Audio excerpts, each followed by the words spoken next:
Bienvenue dans votre émission. J'ai l'honneur de recevoir Merton Engers, un auteur engagé pour l'Afrique, engagé pour un continent meilleur. J'espère qu'il nous propose une œuvre intitulée L'Afrique et le pouvoir du temps long. Une œuvre qui résume des solutions pour un état de continuité, de vision et de contrôle. Une œuvre qui est dédiée à toute l'Afrique, à tous les Africains, à toutes les populations, à tous les dirigeants. Nous allons décortiquer ce livre avec l'auteur qui est avec moi sur ce plateau. Mais entre-temps, j'espère que vous allez apprécier notre voyage littéraire. Merton Engers, bonjour. Bonjour madame.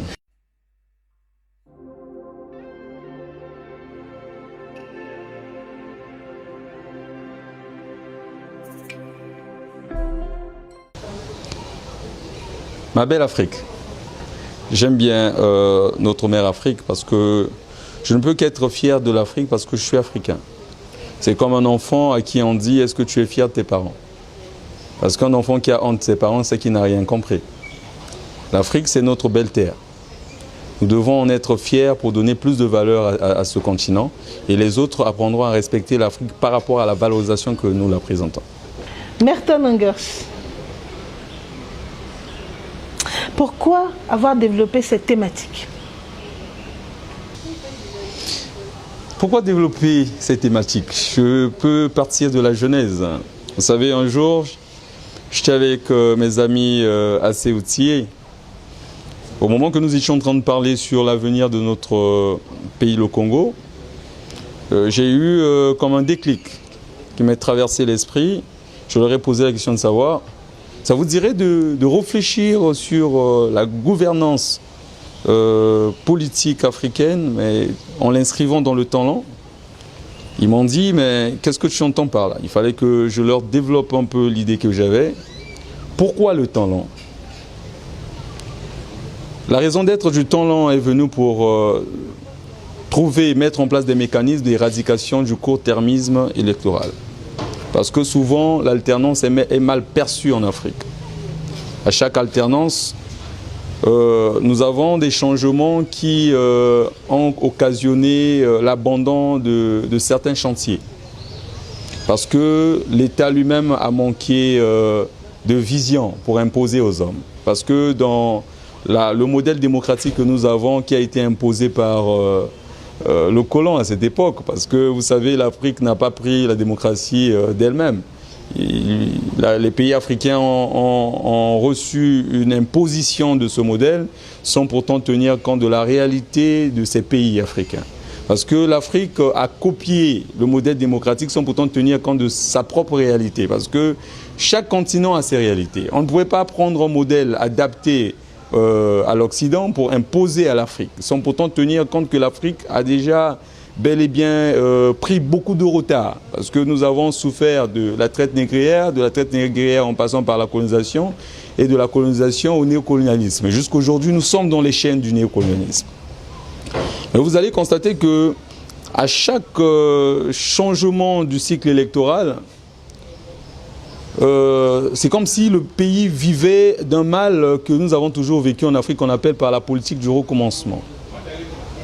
Pourquoi, au-delà de tous les dirigeants que nous avons connus, l'Afrique peine à se développer? Est-ce que parce que nous avons des mauvais dirigeants? Ou peut-être que le modèle démocratique n'était pas celui-là qu'il fallait adopter dans nos États? C'est ce qui m'a poussé avec des amis à parler dessus jusqu'à concevoir ce beau livre que nous avons intitulé « L'Afrique et le pouvoir du temps long » et que vous allez découvrir dans nos échanges.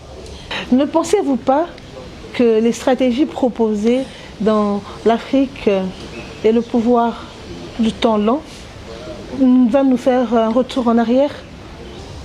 Bon, à la seule différence de l'époque d'antan, la politique du temps long, ce n'est pas une manière pour nous de recommencer dès le départ, mais cette fois-ci, dans le temps long, nous posons des bases assez solides. Nous ne pouvons pas proposer un modèle démocratique que moi j'appelle par la démocratie monarchique, mais s'il n'y a pas un pouvoir qui doit arrêter un autre pouvoir. Le plus grand problème, c'est-à-dire que nous ne venons pas pour modifier la démocratie, mais nous venons pour la reformer, la revoir. Nous avons acquis trop de retard. Est-ce que nous allons continuer? Vous savez, si on essayait de rentrer un peu plus pour revoir un peu l'histoire, vous savez, je prends l'exemple de notre pays, le Congo. Il y a eu des années très lointaines où le Congo et Dubaï, c'était le jour et la nuit. Prenons le cas de la Chine a vécu les mêmes situations, les mêmes conditions que le Congo. Mais comment la Chine a fait pour se développer? Mais pourquoi la plupart des pays africains sont restés à l'état qui peut-être cela date peut-être depuis des années 60?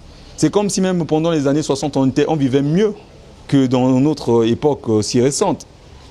Donc d'où la question n'est pas est-ce que nous n'allons pas encore replonger vers le recommencement? Non. Cette fois-ci, nous allons poser des bases pour ne pas créer des monstres juridiques. Parce que lorsque l'action gouvernementale n'est pas censurée, mais nous sommes dans le modèle démocratique, dites-moi, prenons l'exemple de notre pays, le Congo. Est-ce que chaque année, l'action gouvernementale est évaluée? Qui évalue? Quelle est l'institution nationale qui a compétence d'évaluer l'action gouvernementale? Nous pouvons être en face du ministre des Finances qui rend compte au Parlement. Mais les autres ministres, dans le domaine du tourisme, est-ce que nous avons une bonne base sur la politique touristique sur 50 ans?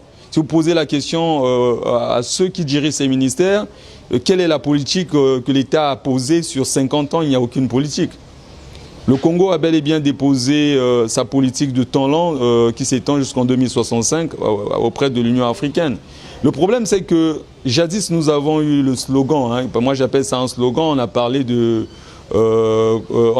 l'émergence en 2025. Mais vous savez, plus qu'on se rapprochait vers le 2020, on n'en parlait plus. C'est resté un slogan, mais est-ce que c'était que nous avons la mauvaise politique? Non, c'est parce qu'on n'avait pas des mécanismes qu'il fallait pour nous accompagner vers cette vision. Parce qu'une vision reste vision si cela est resté superflu sur les dires, mais sans avoir eu des mécanismes pour concrétiser cette vision. Donc, ce que le temps long va apporter, c'est que le temps long va imposer et va contribuer à la création des mécanismes de suivi et de censure de l'action gouvernementale.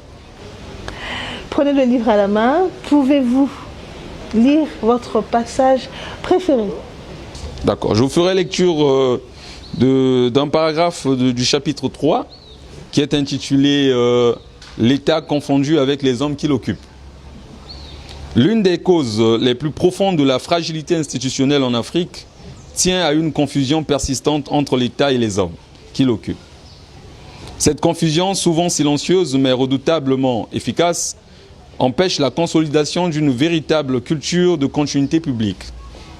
Elle nourrit l'idée que gouverner revient à posséder, que diriger revient à s'installer, que l'autorité donne sur l'appareil d'État une sorte de droit personnel, symbolique ou politique. Or, c'est précisément cette logique qui fragilise l'œuvre nationale, parce qu'elle substitue aux exigences de permanence institutionnelle les réflexes de personnalisation du pouvoir. Qu'est-ce que j'entends par là? Vous savez, lorsqu'on organise les élections dans les pays africains, chaque candidat présente son projet de société. D'autres encore, ces projets-là portent même des intitulés. Réveillons-nous, la marche vers l'avenir. Cap vers un nouveau Congo. Oui, Cap vers un nouveau Congo, par exemple. Et celui qui a été le plus persuasif arrive au pouvoir. Et quand il arrive au pouvoir, il doit imposer sa vision. Alors que l'État lui-même n'a aucune vision. Là où nous voyons que, c'est-à-dire que l'État est confondu avec les hommes. Parce que ce n'est pas l'État qui fait l'homme, mais c'est l'homme qui fait l'État, dans le modèle démocratique que nous avons de nos jours.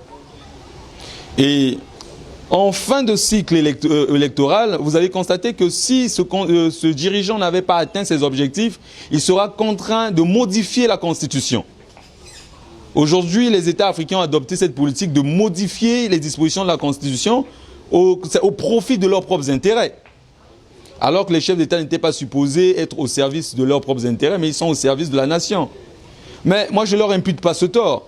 Ce tort est imputé à l'État lui-même.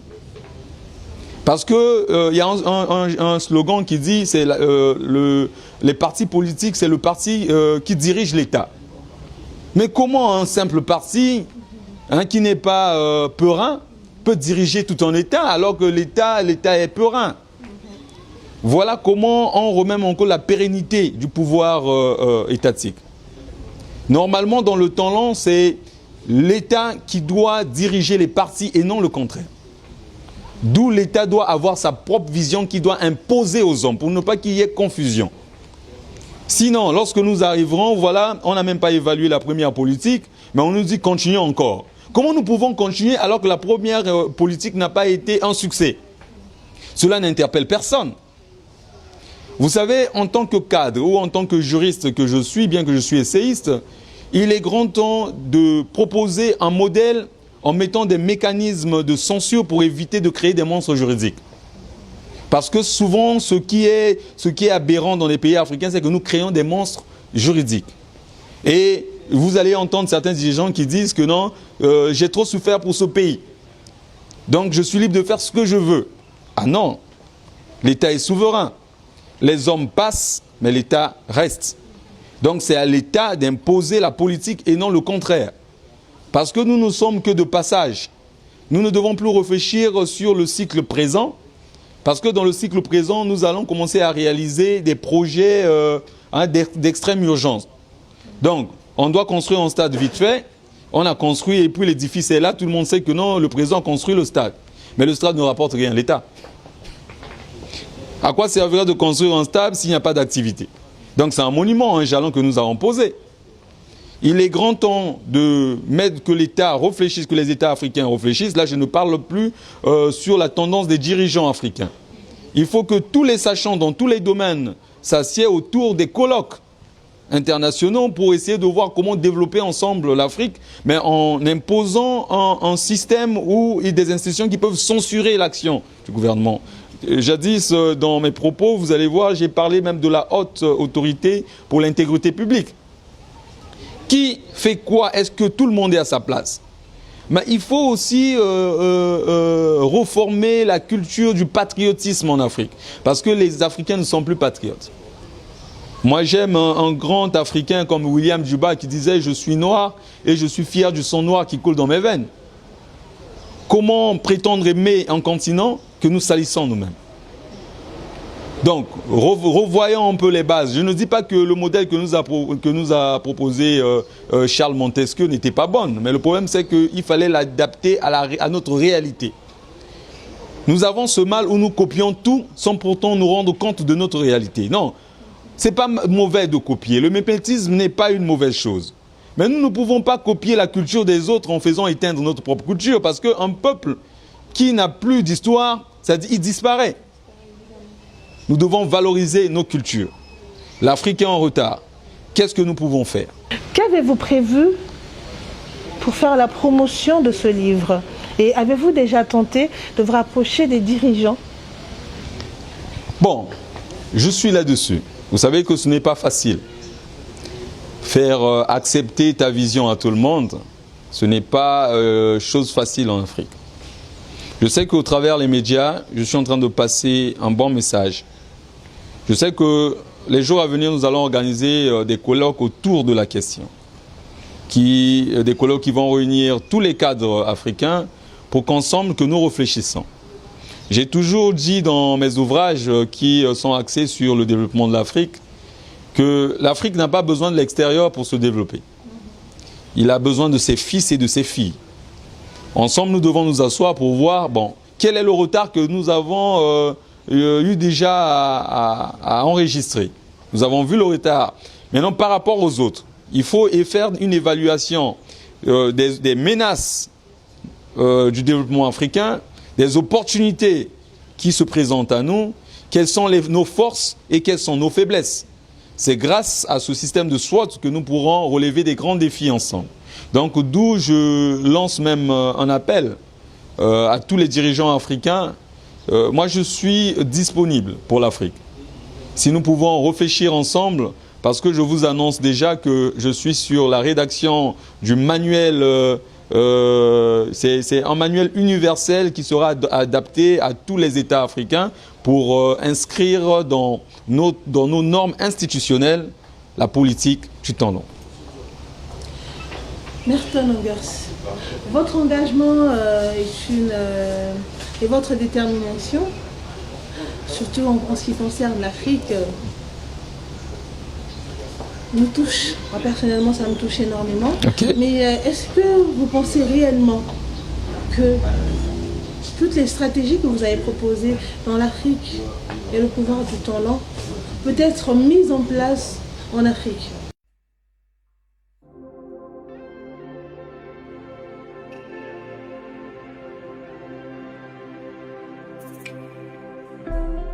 Vous savez, sur des questions de temps, pourquoi la politique du temps lent, si je pouvais me le permettre? En 5 ans, on ne peut pas bâtir un pays. Sur 10 ans, on ne bâtit pas un pays. Un pays se bâtit sur 50 ans, voire sur un siècle.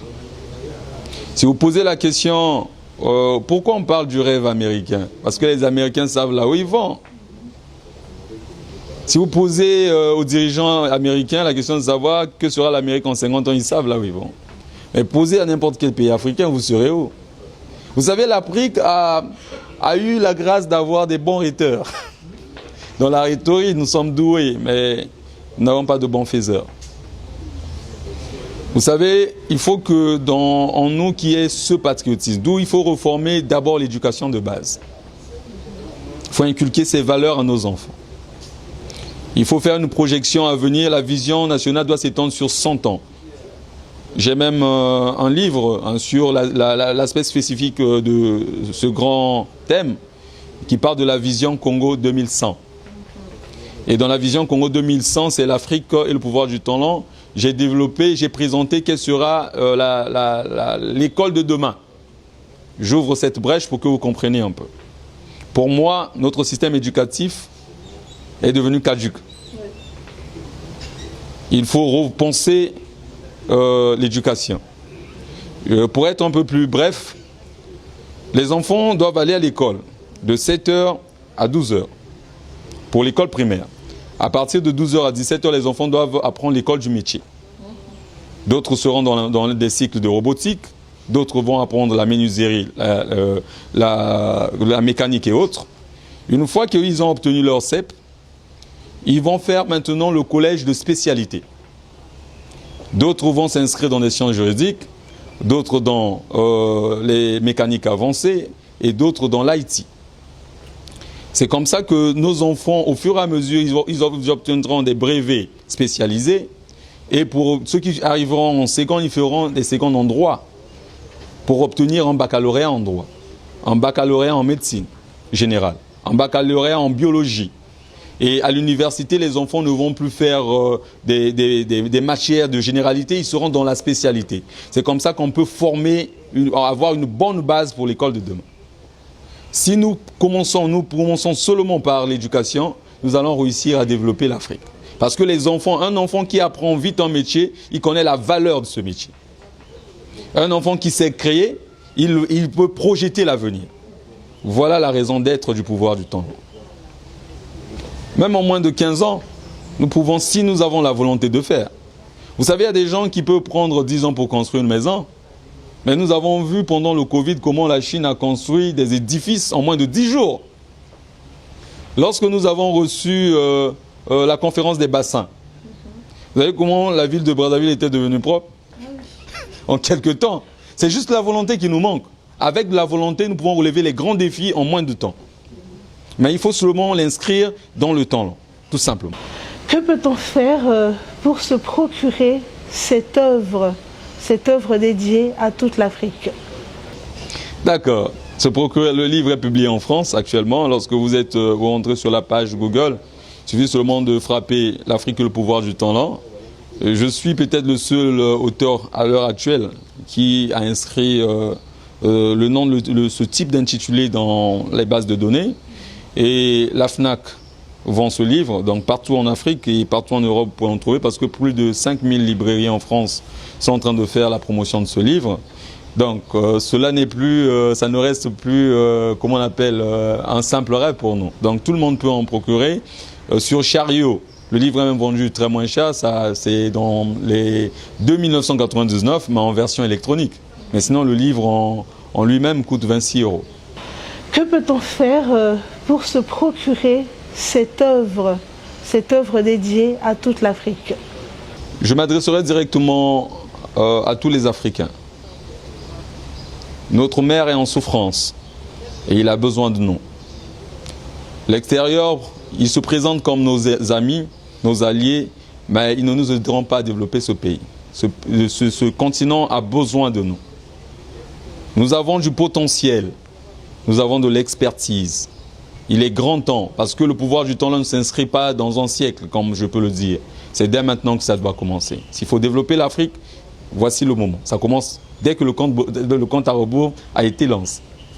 Donc, je vous prie de prendre cela en considération et j'invite tous les dirigeants africains d'être si humbles et de repenser l'Afrique au-delà du temps long.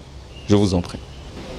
Peut-on parler d'une œuvre sans parler de critique littéraire? Cette œuvre qui n'est autre que l'Afrique et le pouvoir du temps long a été lue, bien sûr, par d'autres personnes, mais un critique littéraire, bien sûr, qui pourra tout à l'heure décrypter ce livre. Il s'agit de M. Djork Gaël Viry, qui est un expert en développement social. Il va décrypter l'Afrique et le pouvoir du temps long pour faciliter la compréhension de toute personne, de tous les amoureux de la littérature et de toutes les personnes désireuses de faire progresser, faire évoluer l'Afrique.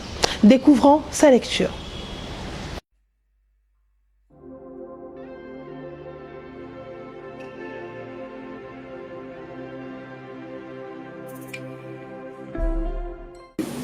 C'est un ouvrage qui, facilement compris, peut nous aider, nous Africains, à nous développer.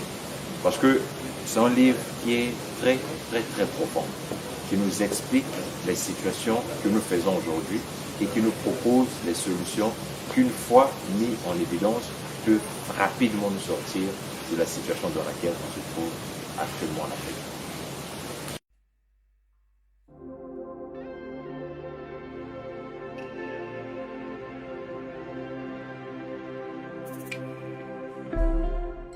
Le passage préféré de ce livre, je vais vous surprendre, c'est la préface de Madame Belinda Issa.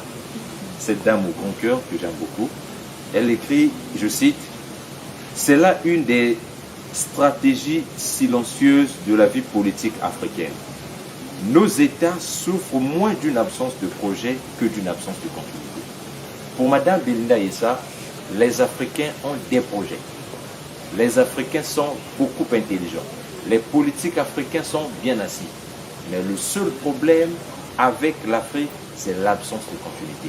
Et si on prend toute cette crème que nous avons déjà en Afrique, on l'associe avec la continuité, avec le temps long dont parle ce livre, alors on va arriver là où on veut.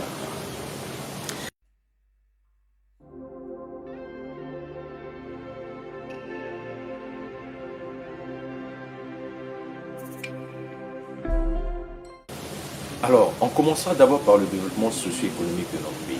Vous savez, je suis plus dans le domaine social. Et le social, le travail social veut en fait que les populations en situation d'extrême vulnérabilité sortent de leur situation. Mais malheureusement, avec la réalité de nos États africains, ça ne sera pas possible parce que le temps que les politiques ont pour gouverner est vraiment, vraiment très court. Nous prenons la situation sociale de notre pays. Peu importe les gens qui viendront, avec le temps qu'on leur a prévu, personne ne va régler ce problème. Il faudra donc une politique à long terme. Si 2, 3, 4, 5 présidents passent ou 5 gouvernements passent, les 5 vont suivre le même programme. À ce moment-là, au plan social, nous allons aboutir à beaucoup de choses. Sur le plan économique aussi, c'est la même chose. On va beau faire des réformes, on va beau vouloir à ce que l'argent influe nos caisses. Mais tant que nous allons rester dans cette situation du temps qui est court, nous n'allons pas faire grand-chose. Et si on veut partir sur le plan politique aussi, c'est la même chose. Nous avons des politiques qui sont bien assis, qui ont des réflexions bien profondes. Mais malheureusement, la situation qui est la nôtre actuellement ne leur permet pas. Si nous prenons l'exemple de la RDC, permettez-moi de citer ce pays. Le monsieur arrive au pouvoir avec une vision très large, même s'il n'a pas écrit sa vision. Mais il n'a pas pu atteindre. Pourquoi? Parce que le temps qui lui a été prévu est arrivé à terme. Il faut donc qu'il quitte pour céder la place à d'autres personnes. Imaginons que le monsieur avait la possibilité d'aller avec son pays jusqu'en 2040. Avec les idées qu'il a, avec les réformes qu'il a commencé à faire, pensons-nous vraiment que la RDC devait continuer à rester comme ça? Je ne pense pas. Prenons l'exemple du Sénégal. Le grand frère que j'aime beaucoup vient de se séparer avec le président actuel. Le problème, c'est qu'ils ont ensemble, avec le PASTEF, eu une vision pour Sénégal 2050. Mais le monsieur arrivé au pouvoir, avec les contraintes du temps présent, n'a pas pu mettre en place la politique qu'ils ont eu ensemble, alors ils se sont séparés. Donc nous, pays africains, nous avons besoin d'avoir ce temps long, pas pour maintenir les politiques au pouvoir, mais pour améliorer nos conditions de vie actuelles au plan social, au plan économique et j'en passe dans beaucoup de plans.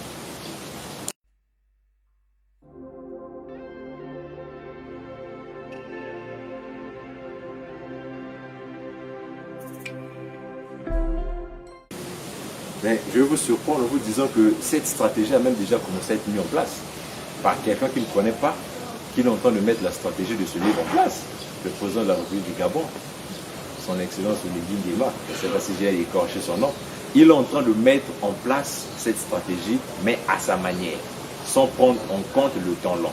Parce que dans ce livre, je nous ai dit en amont qu'il n'y a pas seulement le problème qui a été décliné, il y a aussi des propositions de solutions. Si nous voulons arriver à un point X, il faut commencer par le point A et aménager le point B, C au fur et à mesure pour arriver. On ne peut pas sauter, on ne peut pas vouloir faire des choses alors qu'on n'a pas la capacité, encore moins la possibilité. On a vu hier, on a eu des élections. Le président, en allant chercher son électorat, a promis des choses. Et comme c'est un homme de parole, il va tenir parole. Mais le temps qui lui est imparti est court. En tenant parole, il a aussi lui-même une vision pour ce beau pays qu'est le Congo. Est-ce qu'il aura le temps de mettre en place sa propre vision en lui ou bien il va continuer à tenir parole pour honorer sa parole auprès de sa population? Donc, donnons le temps long. Nous sommes en train, dans d'autres mesures, d'utiliser déjà cet ouvrage, mais c'est simplement que les choses ne sont pas cadrées. Il nous faut simplement les cadrer dans l'espace et dans le temps pour savoir qui fait quoi, quand il le fait et qui arrête qui, alors on ne serait plus dans la cour du roi Petro, on va avancer lentement et sûrement comme nous voulons.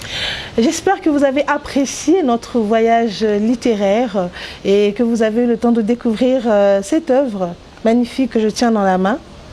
L'Afrique et le pouvoir du temps long.